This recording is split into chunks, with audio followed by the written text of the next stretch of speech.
ہمارے دل میں آ گئی اور یہ عنایت ہوئی تو میں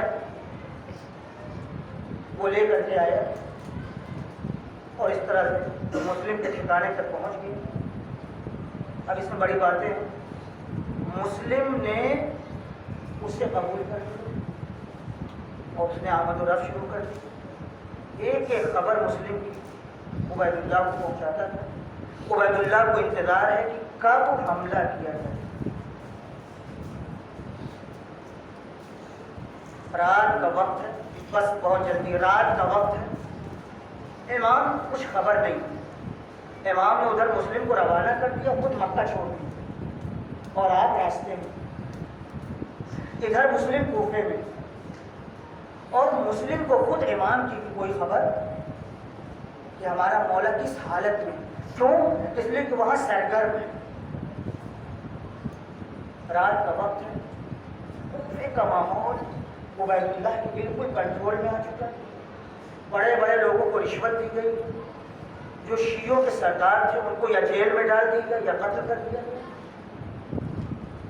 اب کوفے میں ایک افراتفری کا ماحول ہے، مسلم مسجد میں داخل ہوئے، نماز پڑھی، اچھا خاصا مجمع تھا۔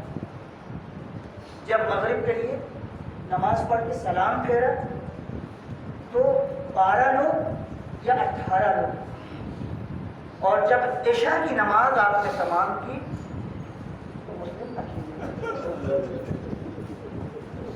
یہ مقبولیت ہے مسلم، غریب التیار مسلم، مسافر مسلم، کوفے کی گلیوں سے آشنا نہیں، شہر سے آشنا نہیں، افراد سے آشنا نہیں، ایک مسافر کہاں جائے، کس کے گھر پناہ لے، بے پناہ، مسجد سے نکلے، وظیفہ پڑھ کر کے تعقیبات پڑھ کے مسجد کے دروازے سے نکلے، یوں ہی گلیوں میں چہل قدمی کرنے لگے، کس کے یہاں جائیں، چلتے چلتے تھک گئے، پیاس کا غلبہ ہوا، ایک دروازے پہ سر جھکا کے بیٹھ گئے، اتنے میں دروازہ کھلا، ایک بوڑھی عورت نکلی، اس نے دیکھا کہ دروازے پہ کوئی بیٹھا ہوا ہے، دروازہ بند کر لیا، اندر چلی گئی، پھر دروازہ کھولا، باہر آئی، چھان کے دیکھا پھر وہ آدمی بیٹھا ہوا، تو سوال کیا، اے شیخ کوفے کا ماحول خراب ہے، تو اپنے گھر کیوں نہیں جاتا؟ اور یہ کہہ کے دروازہ پھر بند کر دیا، تیسری مرتبہ پھر دروازہ کھولا، دیکھا وہ شخص وہیں بیٹھا ہوا ہے، تو اس نے کہا کہ میں تجھ سے کہہ رہی ہوں اور تو جاتا نہیں، تو اپنے گھر کیوں نہیں جاتا؟ مکہ مسلم نے سر اٹھا کر کے کہا میں مسافر ہوں، میرا کوئی گھر نہیں ہے۔ بوڑھی عورت نے کہا آپ کون ہیں؟ تو میں مسلم ابن عقیل ہوں، چاہنے والی تھی، ایک مرتبہ دل دھک سے ہو گیا، ارے مسلم میرے دروازے پر، میرے آقا میرے سردار آئیے میرے گھر میں آئیے، یہ آپ کا گھر ہے، میں آپ کی کنیز ہوں۔ مسلم نے کہا میں پیاسا ہوں، پہلے مجھے پانی پلا دے۔ میں کہوں گا مسلم پانی پی لیجیے، پھر اس کے بعد پانی نصیب نہیں ہو۔